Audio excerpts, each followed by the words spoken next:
أعوذ بالله من الشيطان الرجيم. بسم الله الرحمن الرحيم.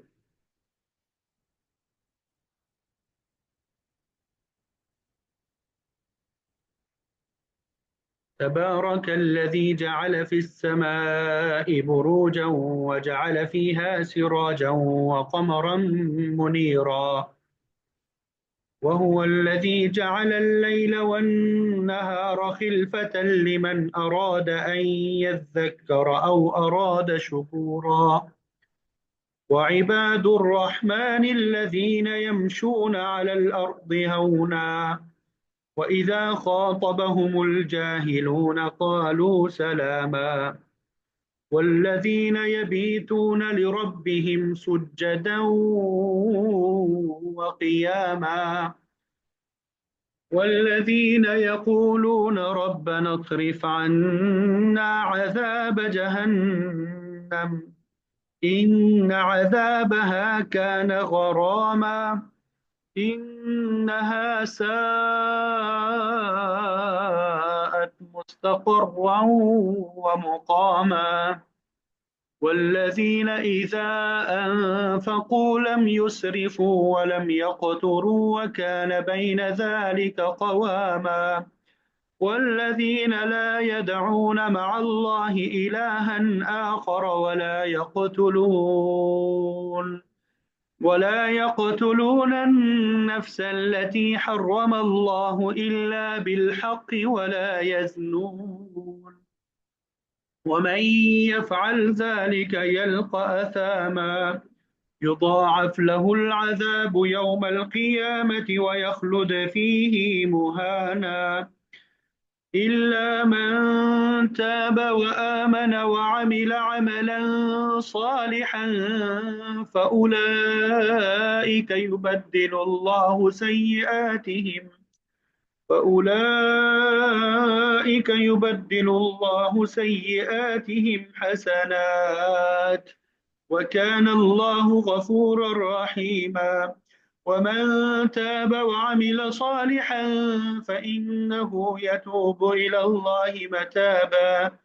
والذين لا يشهدون الزور وإذا مروا باللغو مروا كراما.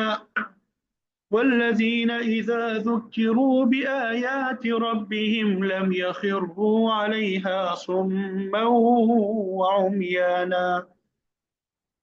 والذين يقولون ربنا هب لنا من أزواجنا وذرياتنا قرة أعين واجعلنا للمتقين إماما.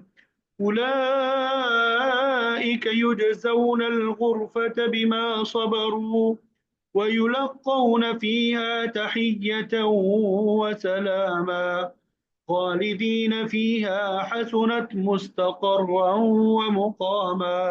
قل ما يعبأ بكم ربي لولا دعاؤكم فقد كذبتم فسوف يكون لزاما. صدق الله العظيم. الحمدللہ،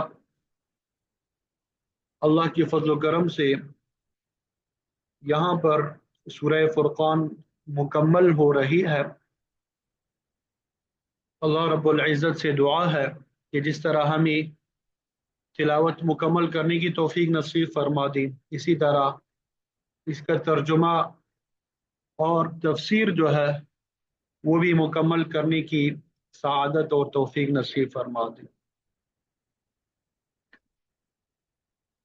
سب سے پہلے ان آیات کا ترجمہ آپ کے سامنے بیان کریں گے، اور پھر اس کے بعد مفسرین نے جو تفسیر بیان کی ہوگی وہ انشاءاللہ آپ کے سامنے ذکر کریں گے۔ امید یہی ہے کہ کل ہماری یہ سورت جو ہے ترجمہ اور تفسیر کے ساتھ مکمل ہو جائے گی، اور آج میرے خیال میں بدھ ہے، کل جمعرات پھر آئندہ پیر کو نئی سورت کا آغاز کریں گے۔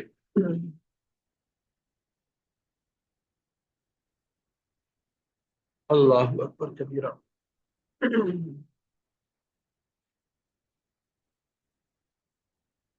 تبارك الذي جعل في السماء بروجا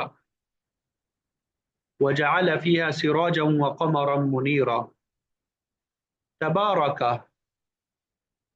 بڑی بابرکت ہے یا بہت برکت والا ہے، الذی جس نے، جعل بنائے، السماء آسمان میں، بروجا برج، وجعل اور اس نے بنایا، فیہا اس میں، سراجن ایک چراغ، وقمرن اور ایک چاند، منیرا روشن کرنے والا۔ بہت برکت والا ہے وہ ذات جس نے بنائے ہیں آسمانوں میں برج اور ان میں رکھا ہے ایک چراغ اور روشنی کرنے والا چاند۔ وہ ہوا اور وہ وہی ذات ہے، الذی جس نے، جعل بنایا، اللیل رات کو، والنہار اور دن کو، خلفتاً پیچھے آنے والا۔ وہ وہی ذات ہے جس نے بنایا ہے رات اور دن کو آگے پیچھے آنے والا، لمن اس کے لیے جو ارادہ کرے، ان یذکر کہ وہ نصیحت حاصل کرے، او ارادہ شکورا یا وہ ارادہ کرے شکر گزاری کا، یعنی اس شخص کے لیے جو ارادہ کرتا ہے کہ نصیحت حاصل کرے یا جو ارادہ کرتا ہے شکر گزاری کا، یا جو ارادہ کرتا ہے شکر گزاری کا۔ بات سمجھ آ گئی؟ وعباد الرحمن، وعباد الرحمن اور رحمان کے بندے، الذین جو، یمشون چلتے ہیں، وہ سب چلتے ہیں، تو لفظی ترجمہ ہے، اس یہاں پہ جو چلتے ہیں، ٹھیک ہے یہ کریں گے، علی الارض زمین پر، ہونا آہستگی سے، وَإِذَا خَاطَبَهُمْ اور جب، خاطبہم خطاب کرتا ہے، مخاطب کرتا ہے انہیں، مخاطب ہوتے ہیں ان سے، الجاہلون جاہل، جب ان سے خطاب کرتے ہیں، مخاطب ہوتے ہیں جاہل، نادان، قالو وہ سب کہتے ہیں، سلام، سلام ہے، سلامتی ہو۔ رحمان کے بندے وہ ہیں جو چلتے ہیں زمین پر وقار کے ساتھ، آہستگی کے ساتھ، اور جب خطاب کرتے ہیں ان سے نادان لوگ، بے وقوف لوگ، جاہل لوگ، قالو سلامہ تو وہ انہیں سلام کہتے ہیں۔ والذین اور جو، یبیتون رات گزارتے ہیں، لربہم اپنے رب کے لیے، سجدن سجدہ کرتے ہوئے، وقیاما اور قیام کرتے ہوئے، یعنی رحمان کے بندے وہ ہے جو رات کو اس حالت میں گزارتے ہیں کہ اپنے رب کے سامنے سجدہ ریز ہوتے ہیں اور قیام کرتے ہیں۔ والذین اور رحمان کے بندے وہ ہے جو، یقولون کہتے ہیں، ربنا اے ہمارے پروردگار، اصرف پھیر دیجئے، عنا ہم سے، اصرف پھیر دیجئے، عنا ہم سے، عذاب جہنم جہنم کے عذاب کو، ان عذابہا بے شک اس کا عذاب، کان غراما چمٹ جانے والی مصیبت ہے، اس کا عذاب لازم ہونے والا ہے۔ انہا بے شک وہ جو ہے، ساعت بری ہے، مستقرن قرارگاہ، و مقامہ اور قیام گاہ، بے شک وہ بری ہے قرارگاہ اور قیام گاہ، یعنی وہ جہنم جو ہے بہت بری جگہ ہے ٹھہرنے کے اعتبار سے بھی، وہ مقامہ اور رہنے کے اعتبار سے بھی۔ والذین اور وہ لوگ ہیں جو، اذا انفقوا جب وہ سب خرچ کرتے ہیں، لم یسرفوا تو فضول خرچی نہیں کرتے، اسراف نہیں کرتے، ولم یقتروا اور نہ ہی خرچ میں تنگی کرتے ہیں، نہ تو اسراف کرتے ہیں اور نہ بخل سے کام لیتے ہیں، وکانا اور وہ ہے، بین ذالک اس کے درمیان، قواما معتدل، اور وہ اس کے درمیان کیا کرتے ہیں، اعتدال کے ساتھ کام کرتے ہیں، اعتدال کے دامن کو ہاتھ سے جانے نہیں دیتے۔